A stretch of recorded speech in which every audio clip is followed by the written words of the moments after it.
Hey guys, and welcome to Relationship Chronicles. Today we have a cheating revenge story from one of my subscribers that I will walk you through with, and afterwards I'll give my opinion and advice to this subscriber on how to deal with this situation. Here we go. Update served her at the hotel they were sleeping in. Okay, I'm back again. I'm trying for the second time because I've been getting email after email asking me for an update. Thanks for your concern, guys. I understand your curiosity, and I'd like to clear up a few things. Firstly, my wife and I are in a sort of good place right now. It is not because we are reconciling. No, I'm still divorcing her. The last update I posted up, which was taken down by the auto mod, explained in great detail our situation. The short version is, my wife is still begging for another chance and is doing whatever it takes to get it. I will not give it to her because her affair was way too long for me to get over. If it had been a one-night stand, that would be a different story. But no 2 years is just a slap in the face. I have gone to a few therapy sessions with her because I'm not a monster and still love her. One session was very good and made me understand that my wife is actually remorseful. She has not been perfect with how she handled the fallout of her affair, but she has been trying pretty damn hard. Second session was a mess of her upset at me for continuously contacting the boss's wife and her being afraid of a revenge affair. It was the angriest I ever was through this whole mess. And we did argue a great deal later because I refused to do what she wanted, which is no contact with the boss's wife. That was resolved when I promised her that there will be no revenge affair. I know I don't owe her anything, but she's still my wife until our divorce, and I still want to hold true to my commitments. I have been going to a few more sessions with her just to see her progress. Yes, this therapist is an individual and marriage therapist. No, I'm not going to the session because deep down I want to save our marriage. I want to see my wife's progress myself, participate if I have to. After the divorce, I will step away gracefully. The boss's wife is still leaving her husband. Her husband is still fighting her on the divorce. She is as adamant as I am. And I will admit we do confide in each other when we have low days. I still do not see any affair happening. We are just on friendly terms with each other. That's all. She is a strong and independent woman who takes no bullshit from anyone. My kids are fine. They know just because we're divorcing doesn't mean we love them any less. They don't want a divorce, but understand why it's necessary for us in an age-appropriate manner. My wife doesn't work at the advertisement company anymore. She works elsewhere. She resigned shortly after I served her. She has been strictly no contact with her former boss. According to her, she reached out on forums to get help on saving the marriage and used that advice. I've been reading a lot here, and at first I didn't understand why people stayed with adulterers. But after seeing my wife worked her butt off to be a better person, I can see the temptation. She's not a monster. She's just flawed and made horrible choices, which she's learning to be better for. She has offered me everything under the sun to be given another chance. I'm not so sure I have it in me. The closer divorce comes to being final, the more at peace I feel. We recently had a long discussion of her asking to have a chance after divorce.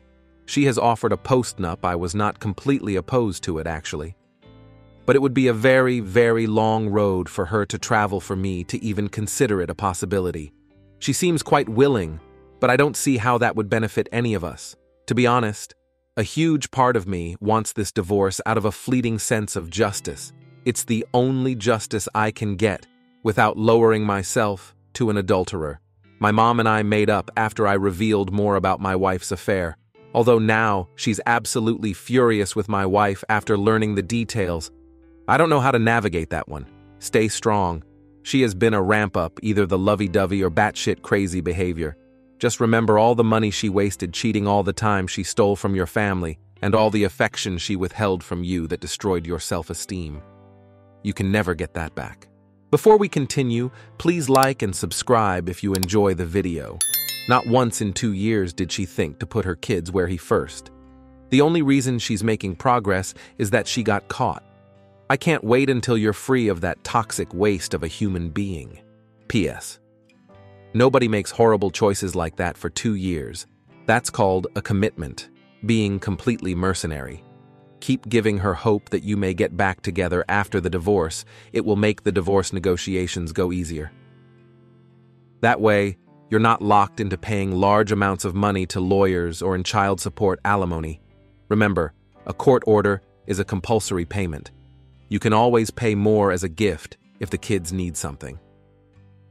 A 2-year affair takes a lot of planning and scheming. I don't know how people can do this type of thing unless the marriage was completely dead, which doesn't sound like it was in your situation. You can get half of the money she wasted on the affair back. It's called dissipation of marital funds or dissipation of assets. My BFF got about 5-6K back that her ex spent on dinners, trips, etc. And it was a short 5 to 7 month affair. She crossed reference texts he sent her with credit card statements and bank statements. Then she made a killer spreadsheet with excerpts of the text messages versus what he was really doing. She made him a payment plan, and he paid it all off. You can maybe deduct this. From her share of the savings are 401k. It's a little leverage. That being said, think about moving half of your funds into a bank account she can't access and watch your credit cards. You're both responsible for debt accrued up to separation for freaky spending. I would speak with an attorney and a financial accountant. There will be a lot of acting out.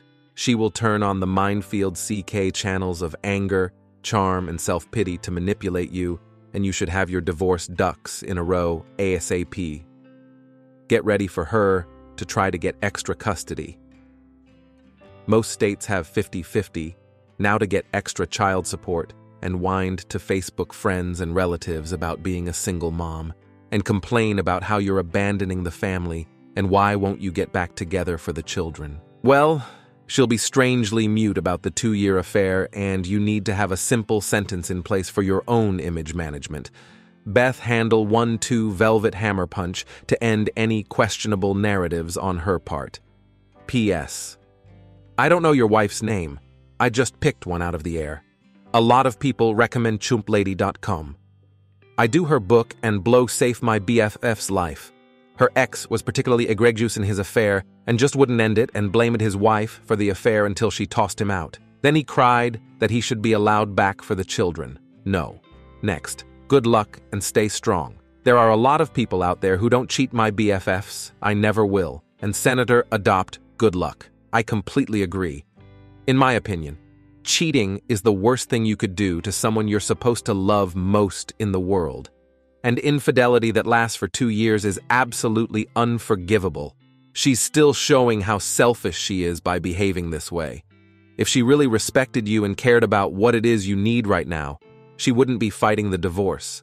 I understand letting you know it's not what she wants and she wants to save the marriage. But I feel she's only fighting it because it's not what she wants. She needs to realize that she is the one that fucked up, and she needs to give you what you want this time. A divorce, and stop fighting to get what she wants. A reconciliation. Notice how bad she's pushing for no contact with the APS Saint Beck's wife.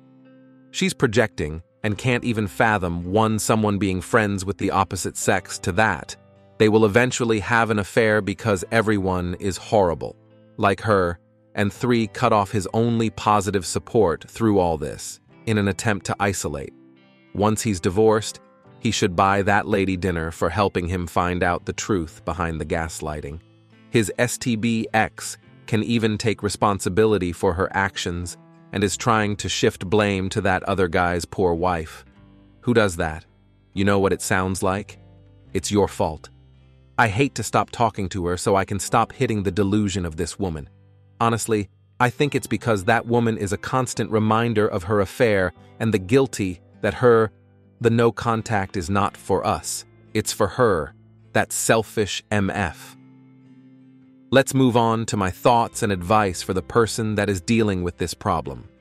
In this complex and emotionally charged situation, it's evident that the 2-year affair has deeply wounded trust. The narrator is navigating a difficult divorce, grappling with conflicting emotions about his wife's remorse and efforts to reconcile. The dynamics with the boss's wife add another layer of complexity. While the narrator acknowledges the possibility of his wife's transformation, the prevailing sentiment seems to lean towards pursuing the divorce for a sense of justice. The advice received varies, emphasizing legal precautions and emotional resilience. Overall, the narrative captures the struggle for closure amid a web of emotions, betrayals, and attempts at reconciliation. I wish you the best of luck moving forward. Thank you all for taking the time to listen to today's stories. If you enjoyed listening, please feel free to like and subscribe if you haven't already. Also, comment below with your thoughts on what happened. Take care.